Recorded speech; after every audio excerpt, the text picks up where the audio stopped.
Salut à tous, j'espère que vous allez bien, c'est Romain et on se retrouve pour la deuxième vidéo aujourd'hui. On va débriefer ce PSG Lens qui était très attendu, le premier test du PSG de Luis Enrique et on peut le dire, test passé avec brio, d'abord parce qu'on a assisté à un vrai match de foot comme on les adore, des rapports de force très marqués, des temps forts des deux côtés, même si les Lensois ont bien déjoué en deuxième mi-temps, face à des Parisiens qui par rapport à leurs deux premiers matchs ont retrouvé de la qualité individuelle, le tout bien aidé par des parties pris tactique très marqué de la part des deux entraîneurs.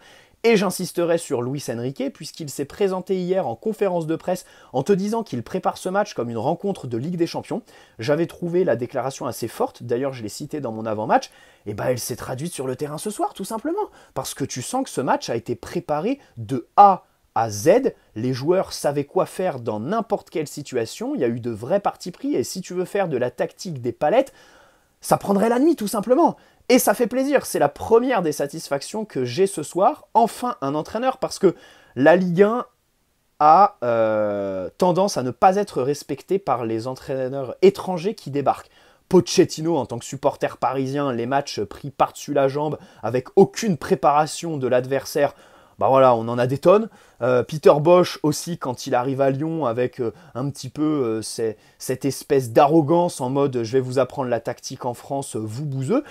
Là, Luis Enrique, le match est plus que préparé. Par exemple, le premier truc qui me vient en tête, c'est le positionnement de nos latéraux sur les phases de relance. Hakimi et Lucas Hernandez placés très bas pour fixer le latéral adverse et même le défenseur central adverse. Ça, tu le ressens sur le positionnement d'Hakimi sur le deuxième but, celui d'Mbappé, parce que Medina est un petit peu perdu au milieu de l'action, au moment où il doit absolument partir sur le côté opposé. Il a un temps de retard parce que plus tôt dans l'action, son latéral est monté sur Achraf qui était très très bas, aligné sur Marquinhos et Skriniar, et du coup il a voulu, il s'est fait fixer tout simplement par Achraf. C'est quelque chose qu'on avait déjà vu contre Toulouse, qui a joué un petit peu contre nous en première mi-temps parce que globalement nos latéraux étaient bien trop bas et l'équipe un peu coupée en deux sur les phases de relance avec Ugarte un peu trop seul au milieu de terrain, même s'il y a aussi le positionnement de Vitinha qui fait que tu abandonnes un petit peu ce secteur de jeu du milieu et que du coup tes relances sont complètement hachées. Mais par contre la seconde mi-temps a été très très bonne. Voilà. Bien aidé aussi par des Lensois, comme je le disais, qui ont perdu le fil quand même.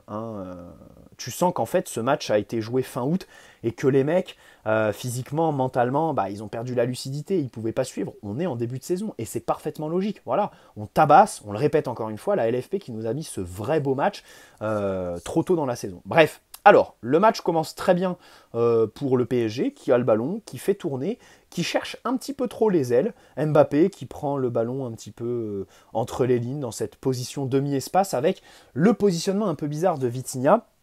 Alors c'était un espèce de 4-2-4, 4-3-3, mais en fait, le plus important, c'est pas le dispositif sur le papier, c'est la structure sur le terrain, avec donc Vitinha ailier gauche, Mbappé donc dans le demi-espace parce qu'on sait très bien qu'il aime un petit peu l'axe, toucher ce genre de ballon, Asensio donc devant, préféré à Ekitike pour remplacer Gonzalo Ramos, Dembélé qui colle vraiment le côté droit avec donc Achraf, Warren Ugarte au milieu de terrain.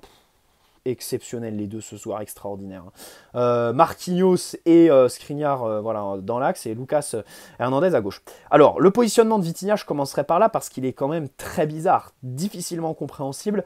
Disons que c'est un peu en fait c'est un peu le point noir que je trouverais à ce match. Pourquoi ?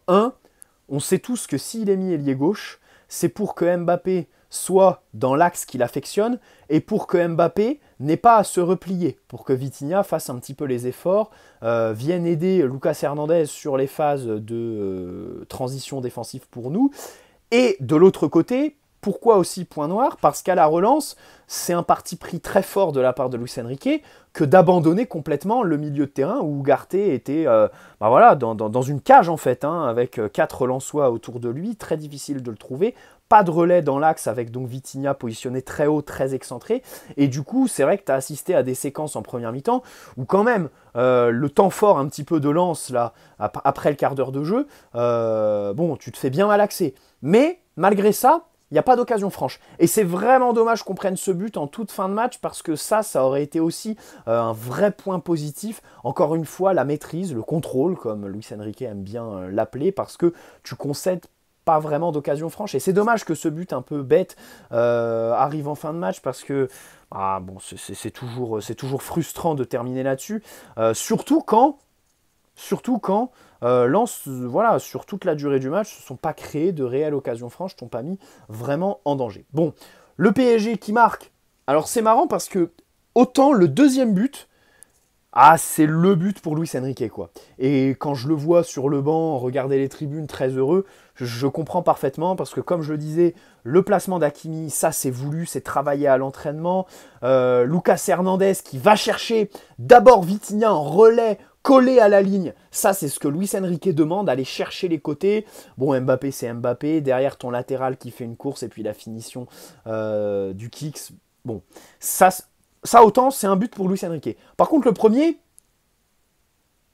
transition rapide.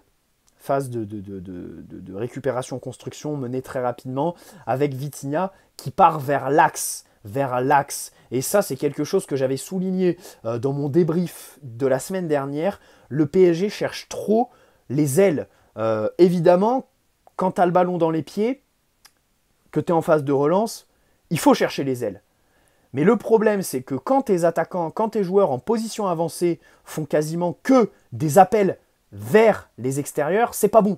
Parce qu'à un moment donné, le but, il est dans l'axe. Voilà. Et ne pas faire d'appel intérieur, ça t'isole. Ça fait que tu es obligé de centrer. Des centres qui alors, sont pas mal, mais des situations un petit peu fuyantes qui ne donnent pas des occasions franches. Là, tu as été tranchant. Tu es allé dans l'axe intérieur du jeu, petit relais avec Warren, et puis Marco, de toute façon, on le sait que ce bon vieux Marco Asensio, alors c'est marrant parce que lui, pareil, c'est paradoxal. En fait, sur sa mi-temps, sur la première mi-temps, c'est le Marco Asensio du Real. Il est fantomatique, il peine vraiment à exister, mais il marque un but de loin. En plus, le but est magnifique parce qu'il met la frappe au très bon moment. Il a quand même deux joueurs qui sont en train de refermer l'axe du but sur lui, et boum, il la décoche quand même au bon moment. Donc à la mi-temps, tu te dis, Marco Asensio fait du Marco Asensio. Mais en fait, sa deuxième mi-temps te fait mentir parce que dans le jeu, il est bon. Sur les phases de relance, dos au but, il t'apporte une solution, un vrai relais, même si bon, parfois l'exécution technique n'était pas très bonne. Et j'ai vraiment aimé sa deuxième mi-temps. Voilà, dans le jeu, ça a été sa meilleure mi-temps. Voilà, disons-le très clairement. Bref, comme le match de Warren, je me demande en fait si ce soir, on n'a pas assisté au meilleur match de Warren Zaïre-Emery en pro. Alors, bon, je dis ça à chaud, il faudrait peut-être reprendre tous ses matchs, toutes les prestations qu'il a faites. Mais là, j'ai vraiment trouvé... Là, ouais, pour une fois, là, il a surclassé, quoi. Il a surclassé le milieu de Lens dans tous les domaines du jeu, quoi. Dans tous les aspects. Et c'était vraiment exceptionnel. Bon, bref, donc, ouverture du score de Marco. Tu rentres au vestiaire avec l'avantage mérité. T'as quand même un bon volume d'occasion en première mi-temps. Hein. Et puis en seconde, en seconde, tu déroules. Les relances sont exceptionnelles. Voilà, tout est ficelé. Pareil, ça a bossé à l'entraînement et c'est ce qui fait plaisir. Ça, de toute façon, c'est un baromètre très important pour calculer la patte d'un entraîneur, évidemment, les relances. Et là, concernant Luis Enrique, ouais, c'est la marque du très haut niveau. Et ça fait vraiment très très plaisir. Donc voilà, très beau but de Mbappé avec Lucas Hernandez, voilà, qui est là. Et puis le second pareil, alors hein, il est dévié, hein, ça fait un peu billard. Mais au final, il y a but, il est plus que mérité. Tu pouvais même en mettre beaucoup plus, hein, parce que finalement, voilà, alors tu as des occasions franches. Et tu as aussi des séquences de football pur qui n'aboutissent pas forcément à une occasion ultra franche qui te fait surperformer les XG. Mais voilà, la séquence est tellement belle que tu te dis « Ah, ça mérite un but, ça mérite un but ». Vraiment, ça aurait fait le tour des réseaux sociaux. Bon bref, passons aux performances individuelles. Alors commençons avec Gigio. Comme prévu en avant-match, il a été un petit peu plus sollicité avec le ballon. Bon, force est de constater que ce bon vieux Gigio n'a pas fait beaucoup de progrès par rapport à la semaine dernière et n'a pas fait beaucoup d'efforts ce soir. À un moment donné, il t'a envoyé un parpaing en touche, il s'est pas fait chier. En seconde mi-temps, il t'a envoyé une passe vers Fabien Ruiz, je crois, qui est directement récupérée par un Lensois. Bon, je crois qu'à la relance, il faut pas en attendre beaucoup, hein, de Donnarumma. Ensuite, nos défenseurs. Bon, Marquinhos, Skriniar. Alors Skriniar est un peu fautif sur le but qu'on prend. Wahi l'a déposé là sur l'occasion qu'il a avec la prise de profondeur. Mais sinon, Skriniar a quand même fait quelques jaillissements à un moment donné. À la relance, parfois c'est un peu neutre. C'est comme Marquinhos en fait. C'est à la relance que ça me gêne un petit peu parce que les deux sont assez neutres. Et Marquinhos, à un moment donné, en seconde, il fait une passe vers l'avant qui finit sur une occasion franche pour nous. Et derrière, tu le sens un petit peu libéré, tu vois. Donc voilà, j'espère que ça va continuer comme ça parce que il faut absolument beaucoup plus de personnalité. Alors, s'il y en a un qui en a, c'est évidemment Lucas Hernandez, qui est absolument... Enfin, c'est exceptionnel ce qu'il fait le garçon parce que nouvelle équipe, parce que revient des croisés, 8 mois de blessure et le mec voilà t'enchaîne 3 matchs en tant que titulaire. À chaque fois c'est top 3 des joueurs sur la pelouse. Ce soir c'est une passe décisive sur une action où jusqu'au bout, enfin c'est une action qui est en deuxième mi-temps quoi. Je sais pas si on se rend compte, il avait une mi-temps dans les pattes, une mi-temps quand même qui a été assez éprouvante sur le plan physique, mais non, en seconde il a la lucidité même au bout de l'action pour aller chercher Mbappé. Alors c'est pas la passe la plus difficile qu'il ait à faire, hein, mais c'est quand même voilà, il fait quand même la passe avec le bon dosage, à la différence de ce bon vieux Achraf dont on parlera plus tard. Mais voilà, c'est exceptionnel, quoi. C'est le très haut niveau de toute façon. C'est évident que Lucas Hernandez, sur ce mercato, à l'instant T, c'est évidemment la meilleure recrue. Voilà, c'est évidemment parce que Ugarte, tu as la jurisprudence Vitinha la saison dernière qui fait un gros début de saison et qui derrière s'éteint. Ousmane Dembélé, bon, j'ai l'impression que voilà, on va bien rire toute la saison avec lui, mais de l'autre côté, c'est sur ses premiers ballons, il met le feu, quoi. Concrètement, voilà, les deux jaunes qu'il va chercher, je pense que ça parle pour lui, ça parle pour la peur qu'il a mis dans la défense du RC Lens. Mais voilà, Lucas, exceptionnel. Au milieu, Ugarte, j'ai même plus de mots en fait. C'est que le troisième débrief, mais je sais même plus quel superlatif utiliser, quoi. Ce serait me répéter par rapport aux autres semaines. Le mec est un chien de la casse, c'est pas possible. Les jaillissements, à un moment donné, quand il récupère le ballon en taclant et que derrière, il lance un contre avec Mbappé qui réussit quand même à bonifier le ballon, là ouais, j'ai sauté, quoi. Je dois avouer que j'ai sauté. Tout simplement, c'est exceptionnel, les qualités de récupération, le timing des jaillissements, et puis même avec le ballon, quoi. Il va chercher des mecs entre les lignes, il oriente, il n'a pas peur, il a de la personnalité. Voilà, ce mec va me faire aimer les mulets. Vraiment, c'est exceptionnel, quoi. Il a aucun flow, pas de problème, il a un mulet, il ressemble à Le Bouzeux, mais c'est pas grave. Le mec est exceptionnel, je l'adore, je l'adore. Warren pareil, j'ai pas été tendre avec lui dans mes débriefs sur les 2 premiers matchs, mais là ce soir je dois avouer qu'il n'y aura pas de nuance. Il n'y aura pas de nuance sur son match parce que en deuxième mi-temps, il a été exceptionnel, mais surtout en première. Vitinha, par exemple, le match de Vitinha est bien meilleur en seconde. En première, il y a quand même des moments où il est un peu absent, et même sur le but d'Asensio, si on veut être tatillon, il fait la touche de trop, Vitinha. Alors ça finit en but, donc pas de problème, mais c'est un de ses défauts, garder le ballon trop longtemps, et il le garde même sur l'action du but. Bon bref, je veux trop être tatillon, c'est par pur ego. Mais dans tous les cas, voilà, Vitinha, sa deuxième mi-temps est superbe, franchement une de ses meilleures mi-temps au PSG. Par contre, la première, voilà, faut pas oublier, la seconde est bien meilleure que la première. Alors que Warren, les 2 mi-temps sont consistantes. Les 2 mi-temps sont exceptionnels à la récupération, les ballons tout de suite tournés vers l'avant, les premiers appuis très toniques, ça c'est une de ses qualités qui me... Enfin, parce que le mec, premiers appuis, il élimine son vis-à-vis parce que il a la maîtrise du ballon. Le haut du corps, c'est un daron en fait. Enfin, ce soir, c'est un match de daron. Je sais pas, il a 17 ans, c'est non, vraiment exceptionnel. Les conduites de balles vers l'avant, les incursions et aussi les récupérations, parce que je crois que ces chiffres en matière de récupération, ce sont les mêmes que Manuel Ugarte. Voilà, les deux sont au même stade. Et ça, c'est... Non, très fort. Plus de superlatifs pour parler de ces deux mecs-là qui forment un super duo au milieu de terrain. Le troisième Vitinha, comme je le disais, très belle deuxième mi-temps, avec beaucoup de personnalité, porter le ballon vers l'avant, toujours là en relais un petit peu entre les lignes, sur les phases de relance, sur les actions un petit peu Joga Bonito, il est impliqué. Voilà, c'est super, et pourtant c'était pas gagné, parce que son positionnement ailier gauche m'a fait un petit peu de peine hein, en première mi-temps, comme je l'ai dit plus tôt dans la vidéo, c'est vrai que bah, voilà, il paye un petit peu le retour d'Mbappé dans l'équipe, parce que du coup, bah, sur les phases de relance, il est isolé, et puis c'est pas quelqu'un qui peut jouer ailier, quoi. Voilà, c'est compliqué, parce qu'évidemment, il peut pas aller titiller le 1 contre 1 et tout ça.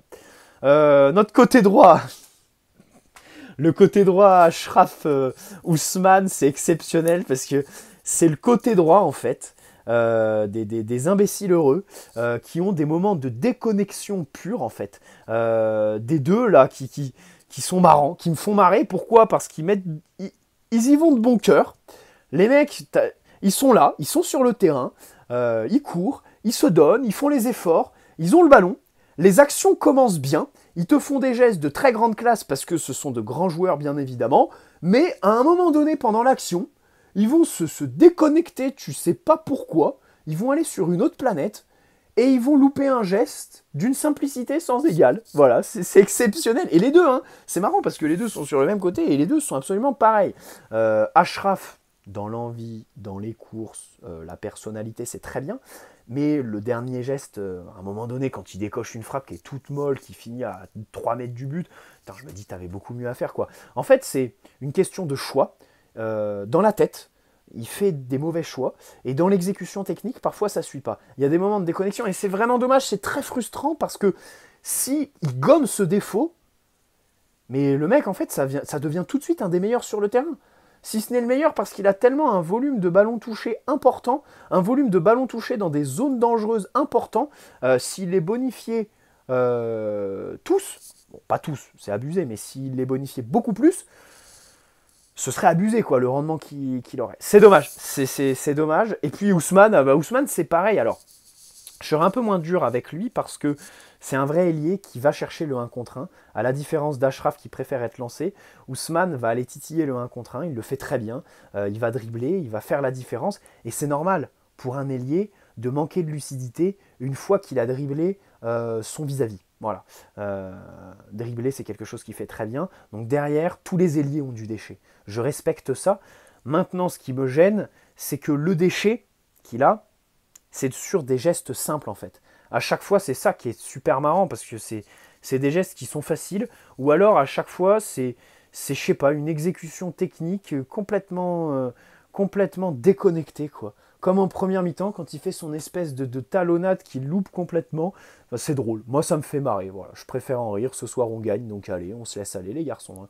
Bref, dans tous les cas, voilà, ces premiers ballons, je les ai bien aimés, même si c'est vrai que bon, disons que la première est quand même un peu mitigée, même s'il a mis le feu sur son côté droit.